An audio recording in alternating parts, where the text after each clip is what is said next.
À l'ordre, s'il vous plaît, la Commission des relations avec les citoyens reprend ses travaux. Alors, nous poursuivons les auditions publiques dans le cadre de la consultation générale sur le cahier de consultation intitulé « La planification de l'immigration au Québec pour la période 2026-2029 ». Avant de débuter, y a-t-il consentement pour permettre le remplacement suivant? Monsieur Bouazi, député de Maurice-Richard, en remplacement du député d'Hochelaga-Maisonneuve. Parfait. Merci. Alors, cet après-midi, nous attendrons les organismes suivants. L'Université de Montréal, la Coalition des organismes communautaires pour le développement de la main-d'œuvre, conjointement avec l'Alliance des centres Conseil Emploi, le regroupement des organismes en hébergement pour les personnes migrantes et le Conseil du patronat du Québec. Alors, Monsieur Jutras, bienvenue. Vous disposez de 10 minutes pour votre exposé. Par la suite, nous allons procéder à une période d'échange. Alors, la parole est à vous. Merci beaucoup, Madame la Présidente. Mesdames, Messieurs les députés, Monsieur le ministre, merci beaucoup de nous recevoir. La contribution que l'Université de Montréal veut faire aux consultations d'aujourd'hui, de celles qui vous occupent, reflète ce que nous sommes comme institution. Je parle au nom de la plus grande université de recherche au Québec, la troisième plus importante au Canada, avec 750 millions de dollars en fonds de recherche annuellement. Une université francophone, dont le cœur est à Montréal, qui agit partout au Québec. Une université de calibre mondial, qui est incontestablement un vecteur d'attraction et de rayonnement international pour le Québec. Alors, parlons d'abord, dans cette perspective, du français, qui est au cœur de l'identité et de la mission de notre université. Comme grande institution québécoise, nous sommes préoccupés par la survie et la vitalité du français et conscients des menaces qui pèsent sur notre langue. Et je veux le dire clairement cet après-midi, l'apport de nos étudiants internationaux ne constitue pas une menace à notre identité. À l'Université de Montréal, près de 70 % de nos 6 205 étudiants internationaux ont le français comme langue maternelle ou comme langue d'usage. D'ailleurs, les 3 premiers pays d'origine de nos étudiants étrangers sont francophones. Plus de 40 % de nos étudiants internationaux sont français. Notre approche est aussi différente de celle de plusieurs établissements d'enseignement supérieur. Une bonne pratique, à mon avis. Dans la majorité de nos programmes, la connaissance du français au niveau B2 ou au niveau 7 québécois, si mes renseignements sont exacts, la connaissance du français, donc, est une condition d'admission et pas seulement une exigence à l'obtention du diplôme. Bref, la réalité, c'est que l'Université de Montréal n'est pas un facteur d'anglicisation, ni à Montréal, ni au Québec. Deuxièmement, je tiens à dire tout aussi clairement que le recrutement d'étudiants internationaux, contrairement à un mythe qui est véhiculé couramment, que le recrutement d'étudiants internationaux n'est pas un modèle d'affaires pour nous, ni un moyen pour équilibrer nos budgets en tirant un profit des frais de scolarité plus élevés que paient ces étudiants internationaux. Au premier cycle, chaque étudiant français ou belge paye 9 447 $ de frais de scolarité. Mais la structure de financement des universités fait en sorte que l'Université de Montréal perçoit le même revenu net pour cet étudiant français que pour un étudiant québécois, soit 7 000 $. La différence, c'est le ministère de l'Enseignement supérieur qui le récolte via le paiement des forfaitaires. Toujours au premier cycle, parmi les étudiants internationaux qui paient des frais de scolarité de près de 30 000 $, il y en a 20 % qui bénéficient d'une bourse d'exemption de 14 000 $.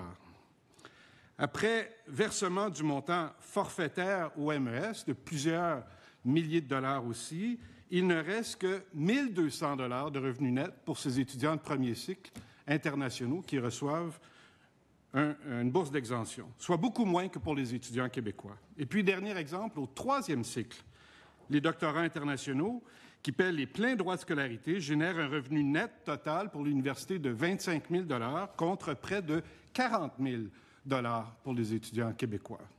Autrement dit, les doctorants internationaux sont moins payants pour l'Université de Montréal que les doctorants québécois.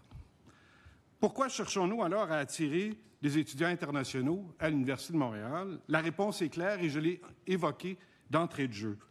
Les étudiants internationaux font partie intégrante de notre projet éducatif et de recherche. Ce ne sont pas des vaches à lait. Leur présence enrichit le parcours des étudiants québécois et permet à certains de nos programmes, laboratoires et surtout unités de recherche de fonctionner. L'Université de Montréal sait que certains établissements ont abusé du système alors que d'autres ont peut-être été instrumentalisés par des demandeurs d'asile, mais ce n'est pas le cas chez nous. L'Université de Montréal prend ses responsabilités très au sérieux. Nos critères de sélection sont stricts, tant sur le plan académique que sur le plan linguistique. Les dossiers sont évalués par une équipe spécialisée qui vérifie systématiquement l'authenticité des demandes. Et c'est pourquoi nous recommandons que tout quota appliqué au certificat d'acceptation du Québec soit fonction des projets d'enseignement légitimes et que le gouvernement du Québec distingue les établissements de confiance, comme le mien, comme l'Université de Montréal, de ceux qu'il faut vraisemblablement encadrer de manière plus serrée. Lors de l'adoption du projet de loi 74, le ministre de l'Immigration souhaitait être chirurgical dans son intervention. Je reprends ses mots. Malgré tout, les quotas imposés aux établissements postsecondaires l'ont été, à notre avis, sans faire les distinctions qui s'imposent entre les différentes catégories d'immigration temporaire en particulier. Le message négatif véhiculé par ces quotas a été entendu par les étudiants internationaux. Chez nous, la chute des nouvelles inscriptions d'étudiants internationaux est de 24 % cette année. Alors, je veux le dire, enfin, tout aussi clairement que ce que j'ai dit jusqu'ici, les étudiants internationaux de l'Université de Montréal ne sont pas un problème à régler. Ils sont une richesse, un vecteur de croissance économique et sociale. Nos étudiants sont triés sur le volet. Les étudiants que nous recrutons sont pour la plupart jeunes et en santé. Ils arrivent le plus souvent, pas toujours, mais le plus souvent, seuls, sans dépendants.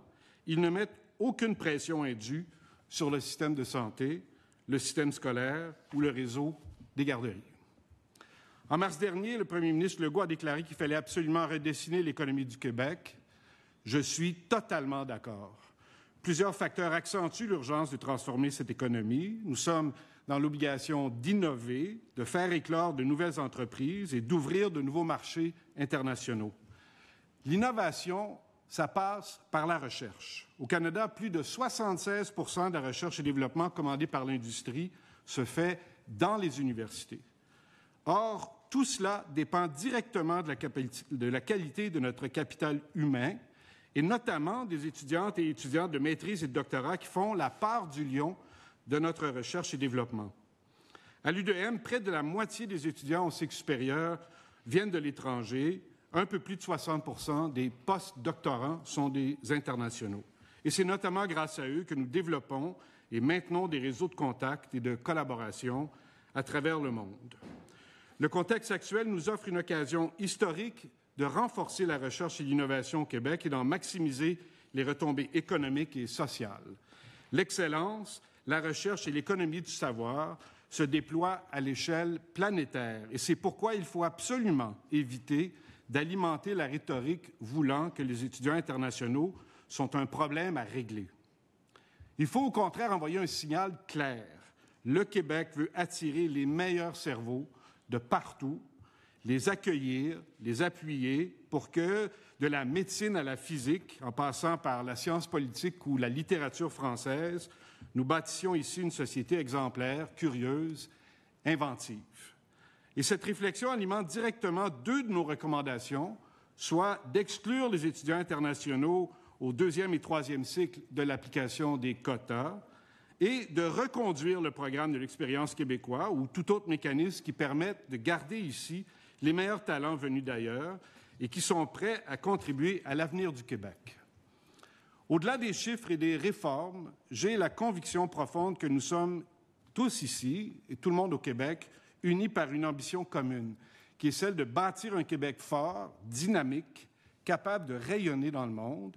Et c'est à ce projet que l'Université de Montréal s'attaque chaque jour. C'est à ce projet que l'Université de Montréal souhaite contribuer avec l'ensemble de la société québécoise. Je vous remercie, Madame la Présidente. Je vous retourne la parole. Merci beaucoup. Alors, on va procéder à la période d'échange avec Monsieur le ministre. Merci, Madame la Présidente. Merci pour votre présentation. Il y a plusieurs fois que j'ai eu l'occasion d'échanger avec vous. Toujours intéressant de voir la perspective qui est la vôtre et celle de votre institution. Vous avez raison de souligner les bons coups de l'Université de Montréal. On est fiers l'Université de Montréal, effectivement.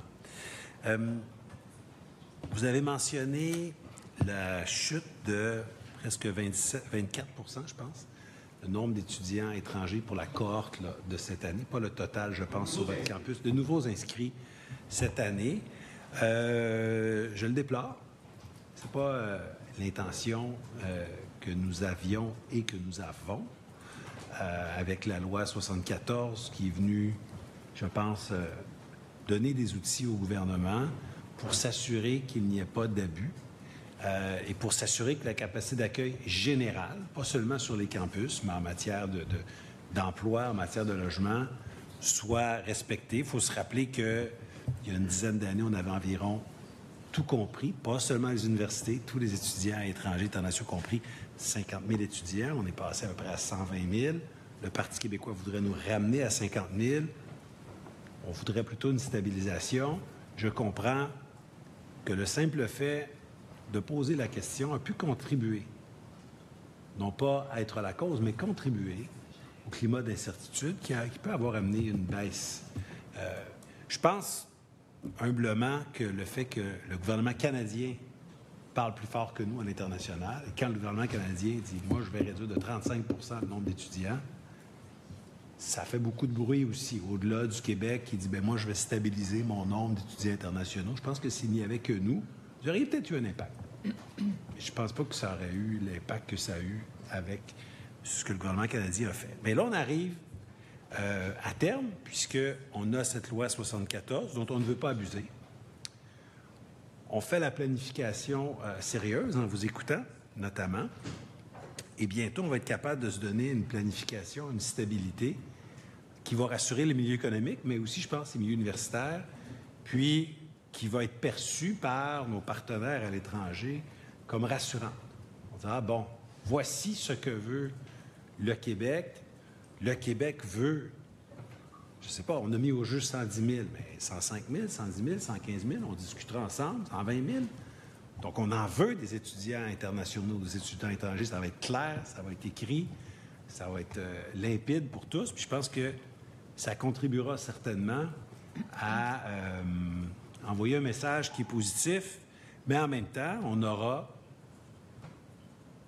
clarifié le contrat social qu'il y a entre l'État québécois et ses partenaires, que sont tous les dirigeants d'établissements. Et oui, il y a des grandes universités comme vous l'êtes, mais il y a aussi toutes sortes d'écoles qui peuvent avoir fait des abus ou pas, parce que ce n'est pas toutes les écoles privées qui ont abusé non plus. Je veux faire attention. Par rapport aux étudiants, en fait, vous arrivez à la fin, là, à la page 20, avec 9 constats et recommandations.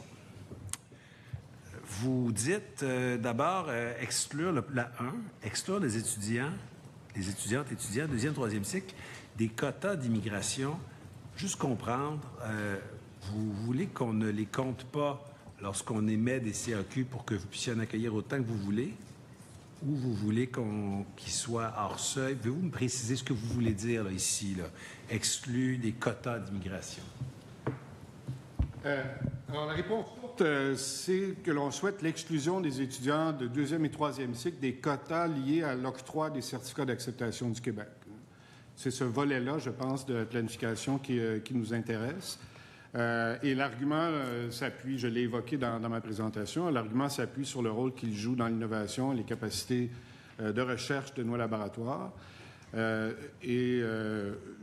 ne vise pas nécessairement le programme d'expérience québécoise, par exemple, qui est un autre volet de la réflexion de cette commission. Donc, c'est vraiment l'exclusion des étudiants deuxième et troisième cycle du volet du CAQ. Si vous me permettez de revenir sur ce que vous avez évoqué d'entrée de jeu, sur l'incertitude qui a créé, je pense, le phénomène de réduction des inscriptions, des candidatures d'abord de manière très marquée d'étudiants internationaux et ensuite d'inscription. Ce climat, je suis entièrement d'accord avec vous, il est le fruit du cumul de mesures annoncées au fédéral et des mesures annoncées par le gouvernement du Québec qui ont créé beaucoup d'incertitudes. Là, on a compté une douzaine de mesures dans une période très, très courte, je pense, de 18 mois, en additionnant celles qui venaient du fédéral et de Québec. Ce climat d'incertitude, je suis absolument certain, a alimenté les décisions des étudiants à l'échelle internationale. Alors, je suis content de vous entendre, Monsieur le ministre, évoquer l'hypothèse d'un message positif par rapport aux étudiants internationaux, une volonté d'accueil. Et ce message, je vous encourage à le porter en tenant compte du contexte géopolitique et de l'économie du savoir, appelons ça comme ça, très particulier dans lequel nous vivons en ce moment. Il y a des occasions de recrutement d'étudiants internationaux, de chercheurs et de chercheuses internationaux aussi que l'on ne doit pas laisser passer.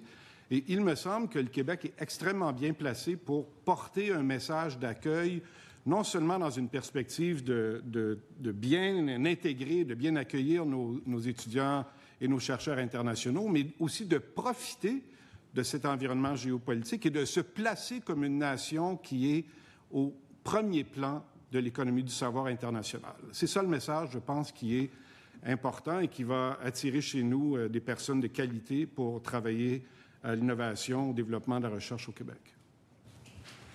Il y a un contexte fort défavorable aux sciences en général et au savoir et aux facultés de recherche au sud de la frontière.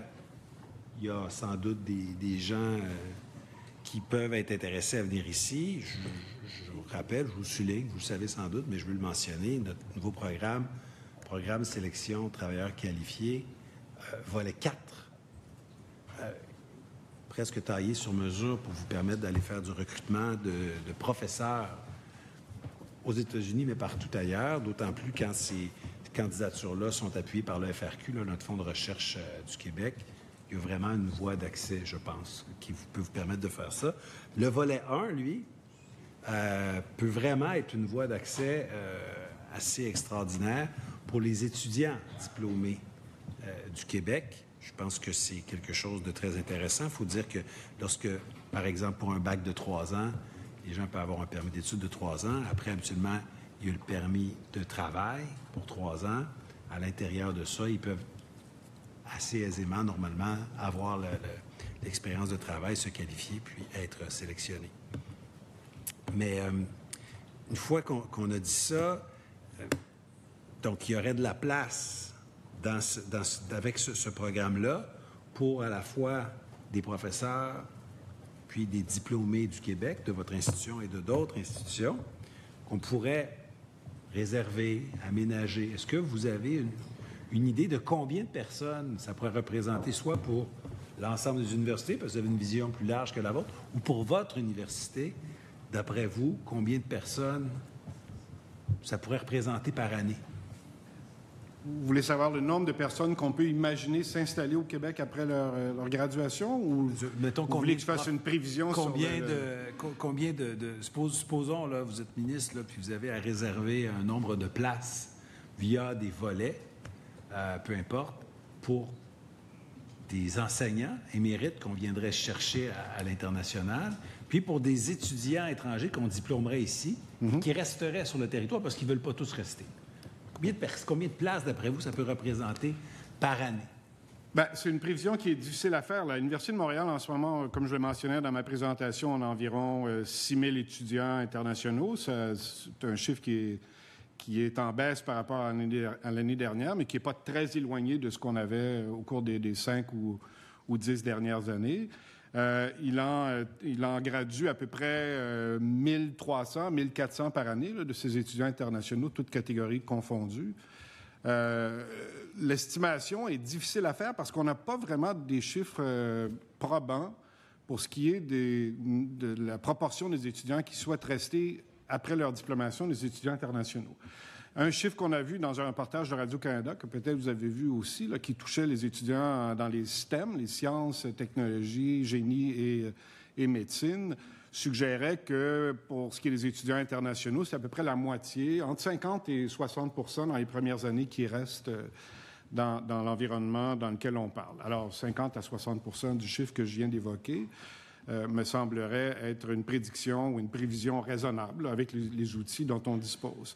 Par ailleurs, le PEC, qui est une autre voie d'entrée qui sert à la même fin, dans la version telle qu'elle existait auparavant, celle qui était la plus favorable, peut-être, nous donnerait une idée aussi de l'évolution du nombre de personnes issues des rangs internationaux qui souhaiteraient s'installer au Québec. Là, c'est plus difficile à prédire parce que comme le PEC a changé au fil des années, parfois avec des conditions plus exigeantes, comme il est suspendu en ce moment, il est possible qu'il y ait des pointes de demande au PEC qui soient supérieures à ce qu'on pourrait imaginer être un chiffre régulier d'année en année. Mais moi, je suis à peu près convaincu que ces deux volets-là sont intéressants. Je dirais que le PEC est plus intéressant pour les étudiants que le volet 1 que vous évoquez, là, parce qu'il y a une exigence d'expérience de travail qui est attachée à cette dernière voie d'accès, alors que le PEC se concentre sur l'existence de conditions beaucoup plus favorables pour les étudiants et qui sont faciles à remplir,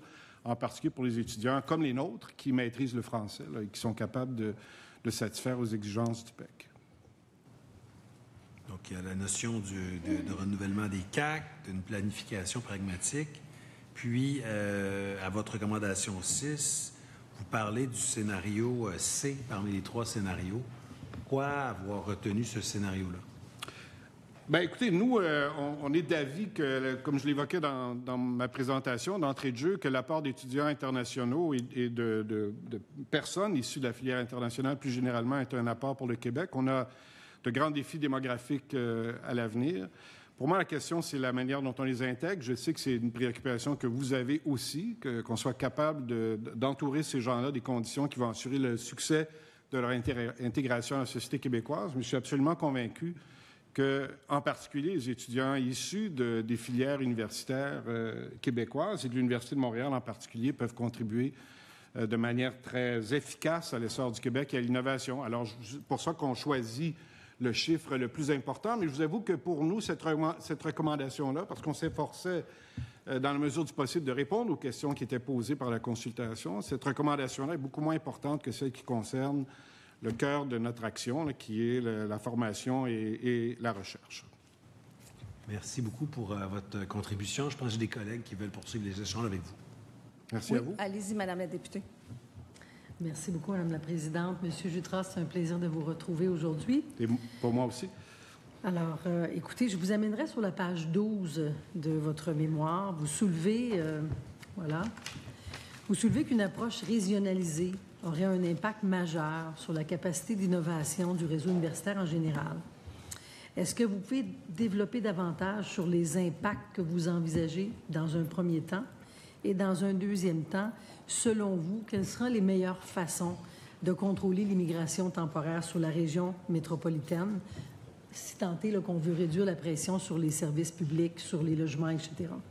Alors, je vais peut-être prendre votre question à l'envers, en commençant par la fin, parce que comme je le suggérais dans ma présentation, je ne suis pas du tout convaincu, moi, que les étudiants internationaux qui sont à l'Université de Montréal mettent une pression sur, appelons ça le contrat social, là, ou sur les services publics qui sont offerts à la communauté, pour les raisons que j'ai évoquées dans ma présentation. Ils sont jeunes, ils sont en santé, ils sont rapidement bien intégrés. Dans le cas de l'Université de Montréal, ils sont en très, très vaste majorité francophones ou francotropes, parlent rapidement le français. Ceux qui ne le sont pas sont rapidement amenés à développer une compétence en français. Alors, je pense que notre capacité d'accueil à l'Université de Montréal est réelle. On parle du logement aussi. Et, chez nous, les résidences ne sont pas très grandes. On n'a pas énormément de place, mais c'est plus de 60% des appartements en résidence qui sont occupés par des étudiants internationaux. Alors, on s'en occupe de nos étudiants internationaux. Je pense qu'ils sont bien intégrés. Je ne sais pas, donc, là j'en reviens à la première partie de votre question, je ne sais pas si c'est opportun. En fait, je suis pas mal convaincu que ce n'est pas opportun de régionaliser le processus d'immigration. L'Université de Montréal est très consciente de l'importance de ce processus d'intégration d'étudiants internationaux et plus largement d'immigrants pour nourrir la vitalité des régions. Moi, j'en suis. Je pense qu'on est passé d'un contexte où il y avait assez peu d'immigration à quelque chose comme plus de 30% maintenant d'immigration qui s'installe en région. Je pense que c'est une excellente nouvelle. Mais si le message qui est transmis, on est dans le message, hein, on est dans les perceptions, beaucoup, on l'évoquait il y a un instant avec le ministre, si le message qui est transmis par le régime qui résulte de la consultation que vous menez est un message qui est défavorable à Montréal, qui présente Montréal comme un espace qui est en quelque sorte exclu de la capacité d'accueil du Québec, pour mon université, ça, c'est une retombée négative. Ça va rendre beaucoup plus difficile notre capacité de recrutement de chercheurs, d'étudiants. Ils sont très à l'affût, les étudiants, les chercheurs, les chercheuses, d'informations de cette nature-là qui permettent de distinguer les espaces où ils seront bienvenus. Et pour nous, c'est très important de pouvoir montrer une capacité d'accueil pareille à celle des autres environnements au Québec. J'ajouterais que ce ne serait pas simple, à mon avis, de régionaliser la gouvernance de l'immigration, pour un ensemble de raisons, mais je vous en donne deux. D'abord, nous, on n'est pas qu'à Montréal. On est à Rimouski, on est à Saint-Hyacinthe, on est en dehors du Grand Centre. Alors, s'il y a, par exemple, des quotas de CAQ imputés à l'Université de Montréal, est-ce que ces quotas couvrent mes étudiants en médecine vétérinaire à Rimouski? Est-ce qu'ils couvrent mes étudiants en médecine à Trois-Rivières? Inversement, plusieurs universités hors Montréal sont installées à Montréal. Est-ce qu'un quota imputé à l'Université du Québec à Trois-Rivières couvrirait les étudiants à Longueuil, à Terrebonne, à Joliette? Alors, je pense que là, on entrerait dans des détails logistiques qui rendraient vraiment complexe la gestion de quotas ou d'attribution de quotas. Alors, compte tenu de la nature pas mal éclatée sur le plan territorial du réseau universitaire québécois, il me semble préférable de ne pas faire de gestes dans cette direction-là, du moins pour les étudiants. Pour le reste, pour ce qui est des travailleurs, par exemple, là, peut-être que c'est fonction des besoins du marché du travail dans chacune des régions qui vous intéressent. Merci beaucoup. Alors, on va poursuivre les discussions avec le député de l'Acadie. Merci, Madame la Présidente. Alors, bon après-midi, Monsieur le recteur Jutras. Heureux de vous retrouver en commission. Merci. Je salue également vos collègues qui sont avec vous. Merci pour votre mémoire. Vous y avez fait référence pendant votre exposé. Présentement, ma compréhension, c'est que le programme PEC est suspendu. Est-ce que vous aviez été consulté à l'avance, avant la suspension? Non. Donc, vous l'avez découvert quand vous avez lu le décret ou par la voie des journaux, j'imagine? Exact. Et quel est l'impact sur votre université? Là, je comprends qu'il n'y a pas eu de planification, vous ne le saviez pas. Est-ce que vous avez présentement des étudiants qui étaient dans le parcours qui, là, sont arrêtés? Est-ce que vous avez été capable d'évaluer ça?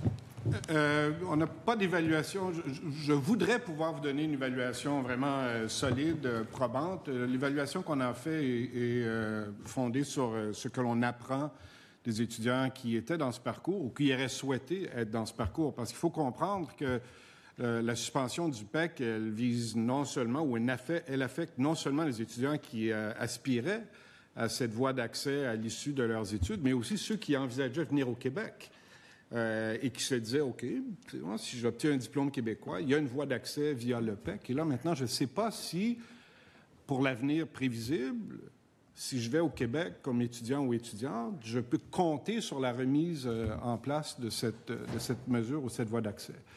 Alors, on entend beaucoup de situations, des histoires humaines, parce que derrière les chiffres et les politiques dont on parle, il y a des êtres humains. On entend beaucoup d'histoires de nos étudiants, nos étudiantes, qui aspiraient à ce chemin-là, puis qui maintenant sont un peu découragés, qui attendent avec beaucoup d'impatience, d'espoir que le régime soit remis en place. Ça a eu probablement, c'est difficile à mesurer encore une fois pour les raisons que je viens d'exposer, ça a eu un effet aussi. Ça fait partie des mesures annoncées qui ont eu un effet négatif sur l'attractivité de l'Université de Montréal dans les différents marchés auxquels on envoie des invitations. En fait, je vous écoutais là attentivement. Si j'ai bien compris, vous avez quand même des chutes de 24 %. Oui, de nouveaux inscrits. De nouveaux inscrits, ce qui est quand même un chiffre important pour l'université.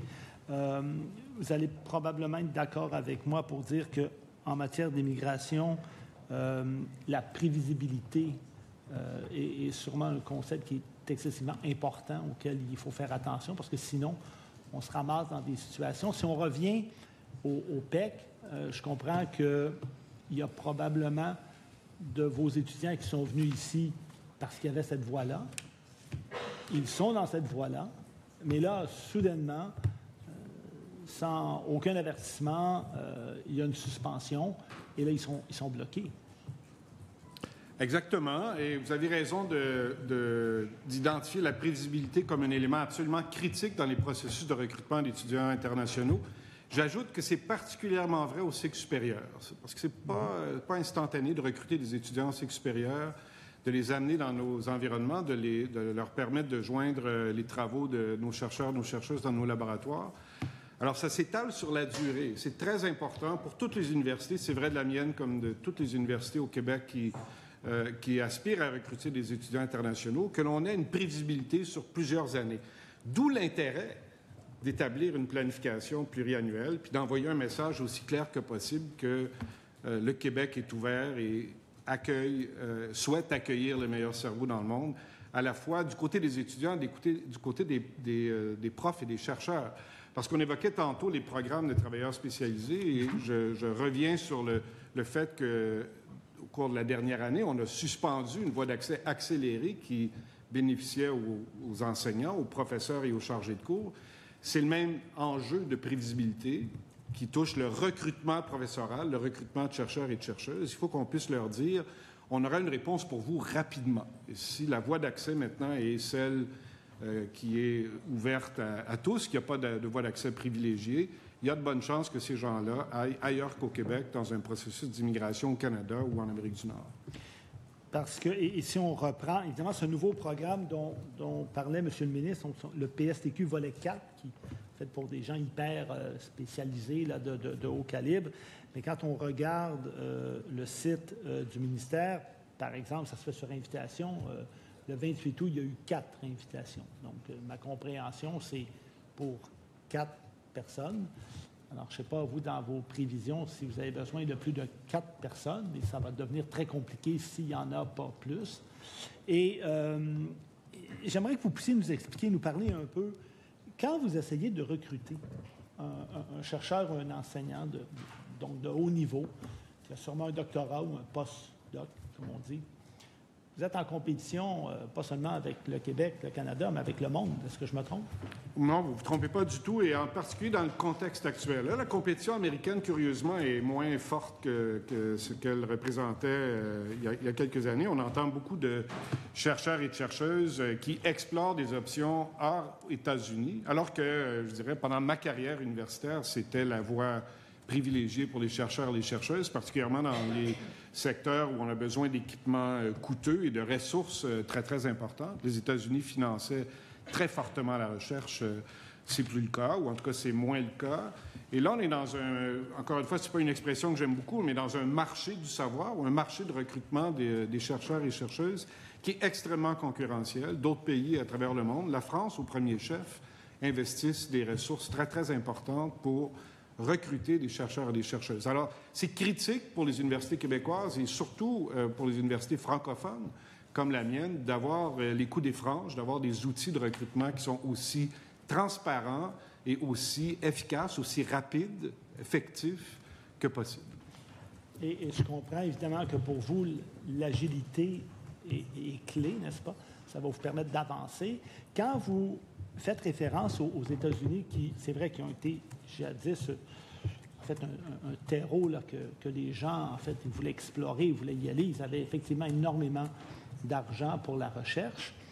La situation a changé, mais n'est-ce pas là une opportunité pour une université comme la vôtre, donc peut-être d'aller recruter des gens qui sont hyper compétents dans les domaines de recherche?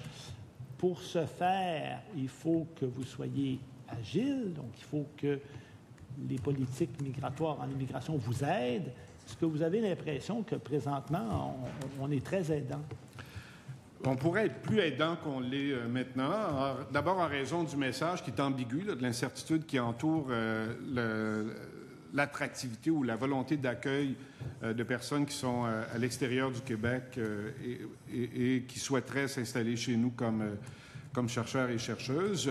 Il y a du financement, évidemment, qui pourrait servir à faciliter le recrutement de ces personnes. Et je sais qu'on y réfléchit du côté du ministère de Mme Fréchette et qu'on y réfléchit aussi au fédéral à des mécanismes de soutien, qu'on y réfléchit aussi au ministère de l'Enseignement supérieur, qu'on réfléchit à des mécanismes de soutien pour le recrutement de chercheurs et de chercheuses de premier plan. Parce que, j'allais dire quotidiennement, mais ce serait exagéré, presque chaque semaine, j'entends une histoire d'un doyen ou d'une directrice d'un grand centre de recherche ou de labo qui me dit, là, j'ai eu un appel d'un jeune chercheur, une jeune chercheuse qui est au Texas puis qui veut sortir. Presque chaque semaine, j'entends ça. Et qui explore des options. Alors, vous avez parfaitement raison. Il faut que les universités québécoises soient agiles et qu'elles aient les moyens de le faire. Je pense qu'on peut faire mieux en ce moment pour nous aider. Parce qu'évidemment, avec l'attrait et la possibilité d'avoir ces chercheurs-là, bien là, on développe la recherche fondamentale, l'innovation. Évidemment, éventuellement, ça pourrait déboucher sur des brevets, sur des inventions. Donc, positionner le Québec dans le monde. Oui, bien, j'évoquais dans ma présentation le fait qu'au Canada, ça c'est un phénomène qui est canadien, c'est pas propre au Québec, mais au Canada, à la différence de la plupart des pays occidentaux, des pays de l'OCDE, la recherche et développement se fait dans les universités. Il y a beaucoup moins de recherche et développement qui se fait dans le secteur privé au Canada que ce que l'on voit dans les pays qui ont une certaine puissance économique. Et donc, oui, je pense que c'est une condition incontournable de l'essor économique et de l'essor social, par ailleurs, parce qu'on parle aussi d'innovation sociale, de l'essor du Québec, de pouvoir recruter des jeunes chercheurs, des jeunes chercheuses, des étudiants des cycles supérieurs qui peuvent contribuer à ce développement. Merci. Il y a un autre volet que j'aimerais explorer avec vous. C'est en lien avec la possibilité, par exemple, de recruter des chercheurs ou des professeurs de l'étranger. Et c'est toute la question du regroupement familial. C'est un dossier, pour moi, qui est très important. On le sait présentement, au Québec, les délais sont d'à peu près un petit peu moins que 4 ans, plus de 3 ans. Alors que dans le reste du Canada, c'est à peu près 13 mois. C'est très long pour regrouper une famille. Est-ce que vous voyez ça comme un enjeu? Parce que présentement, il y a des quotas, c'est à peu près 10 000, là, mais il y en a quand même des milliers sur la liste d'attente. Voyez-vous ça comme un enjeu pour être capable d'attirer des chercheurs ou des enseignants dans votre université? La réponse honnête, c'est que ce genre de problématique-là n'est pas remonté jusqu'à moi à l'heure actuelle. Je pense que le genre de personnes dont on parle, comme je l'évoquais d'entrée de jeu, là, les jeunes personnes, les jeunes étudiants et jeunes étudiantes qui viennent chez nous, dans la plupart des cas, viennent seuls. Mais probablement qu'il y a des dossiers comme ceux-là qui existent et qui ne sont pas nécessairement partagés avec moi en tant que recteur ou avec la direction. Je pourrais explorer ce volet-là et revenir à la commission le cas échéant pour voir si on a eu des indications de ça. Mais je crains que ces informations-là soient plutôt anecdotiques parce que ce seront de petits nombres. D'accord. Dans vos recommandations, il y a 2 éléments à la recommandation 4 qui sont importants. Donc, réintégrer sans délai les professeurs et professeurs dans la liste de traitement simplifié. Donc, ça va aider le recrutement. Mais aussi instaurer un mécanisme de consultation obligatoire avec les établissements universitaires avant toute modification future de cette liste. Ça, je trouve ça très intéressant. Qu'est-ce que vous pensez également d'un mécanisme de consultation qui pourrait être fait avec les universités, où on pourrait vous consulter sur l'impact de certaines décisions gouvernementales, de certains décrets, comme celui, par exemple, du PEC suspendu? Est-ce que vous y voyez un avantage? Parce que ce que je comprends, c'est que vos admissions, tout ça, ça se planifie. C'est pas quelque chose que, soudainement, un matin, vous vous levez et puis vous dites « Ah, il nous en faut tant ». C'est pas comme ça que ça fonctionne. Oui, alors vous avez parfaitement raison. Le processus d'admission est complexe. Les exigences qui sont imposées à la fois par Ottawa et par Québec pour les étudiants et les étudiantes qui souhaitent se joindre à nous sont pas simples, elles sont difficiles à satisfaire. Elles engagent de l'argent, elles engagent des démarches complexes. C'est important que l'on puisse, on revient toujours à ça, qu'on puisse envoyer des signaux clairs. Suivre la discussion avec le député de Maurice Richard pour une période de 4 minutes 8 secondes. Merci. Madame la Présidente. Merci. Merci, Madame la Présidente. Je vais commencer par une note personnelle que je fais pratiquement jamais. C'est que j'ai eu la chance d'arriver comme étudiant étranger à l'école polytechnique il y a maintenant 26 ans. Et j'ai appris à devenir québécois au sein de votre institution, en commençant par militer avec Amnesty International du côté de Jean-Briand, avec beaucoup de plaisir. Il y a, ce que vous dites énormément de choses vraiment importantes. Et je commencerai peut-être par dire, ce n'est pas le premier projet de loi qui touche directement aux droits des étudiants à rester. Il y avait le projet de loi 74. Est-ce que vous vous êtes senti écouté déjà à l'époque? Bien, je pense qu'on a eu un certain impact. En tout cas, j'aime à croire qu'on a eu un certain impact. Nous avons présenté à cette occasion-là un mémoire conjoint des 4 grandes universités de recherche du Québec, Sherbrooke, McGill, Laval et l'Université de Montréal. Et le consensus très net entre les 4 universités, en tout cas, j'ose espérer qu'il a donné à réfléchir. Le résultat, je pense, est malheureux. Là, on voit les conséquences de ce projet de loi-là. Puis dans ma vie, j'aime pas ça dire, ben toi, on te l'avait dit, ou on vous l'avait dit que c'est ça qui arriverait. Mais c'est pas mal ça dans ce cas-ci. On avait prédit que peu importe le chiffre des quotas, c'est le message des quotas qui aurait des conséquences négatives. Alors, cette année, je dirais que la plupart des universités québécoises n'atteindront pas leurs quotas. Donc, c'est la prédiction que l'on peut faire. Et peut-être que certains vont dire, ah ben ça, c'est une bonne nouvelle, ça a fonctionné. Nous, on voit ça comme une très mauvaise nouvelle. Alors, je reviens peut-être à la question qui m'était posée précédemment. En fait, j'ai juste 4 minutes, si vous mettez, mais je vais aller dans le même sens. Je ne veux pas gruger votre temps. On va faire des questions très courtes et des réponses très courtes. Donc, vous, ce que vous dites, c'est la prévisibilité, le manque de prévisibilité n'aide pas à recruter. Oui. Vous dites que le fait d'avoir gelé le PEC n'aide pas à faire en sorte que les gens même postulent parce qu'ils ne savent pas s'ils vont pouvoir rester ou pas.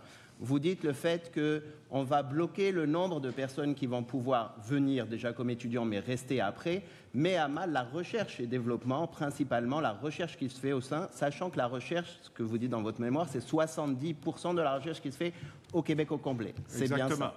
Absolument. Donc on met à mal la recherche, on met à mal même la grandeur de la science au Québec avec des politiques de restriction. C'est bien ça.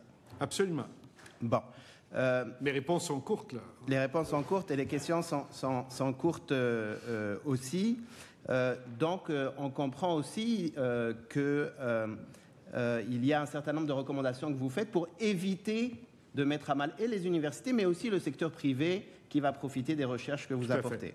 C'est très bien. Parmi les recommandations, il y en a plusieurs, et puis je n'aurai pas le temps de passer à travers plusieurs, mais ce que vous dites, c'est que vous voulez exclure les demandes de renouvellement de certificats d'acceptation du Québec de la comptabilité des nouveaux étudiants et étudiantes du calcul de quotas annuels. C'est bien ça. Donc, imaginons que votre quota, je vais dire n'importe quoi, c'est 3000 personnes. S'ils sont déjà là, ils font un doctorat qui va durer 4 ans, 5 ans, 6 ans, l'année d'après, vous ne pouvez plus, de toute façon, en rajouter, parce que si on ne fait pas ce que vous dites, bah, ça va s'arrêter à ça parce que le quota est atteint. Okay. Là, si vous me permettez, ça appelle une réponse un petit peu plus longue que ce que... C'est pas juste un mot. Allez-y. Le renouvellement des CAQ, en fait, il est attaché à la durée qui est prévue par le permis d'études dont on parle. Le maximum, c'est 49 mois. Il n'y a pas beaucoup d'étudiants de doctorat qui terminent leur programme en 49 mois. Ça veut dire qu'à peu près systématiquement, tous les étudiants au doctorat internationaux au Québec doivent demander un renouvellement. Alors qu'on a déjà ces gens-là chez nous, ils sont déjà installés, déjà intégrés, parlent en français. Nous, on pense que ce groupe-là devrait être exclu carrément du calcul des nouveaux CAQ. Merci, M. Jutras, de votre contribution à nos travaux. Alors, je suspends les travaux quelques instants, le temps que le prochain groupe puisse s'installer.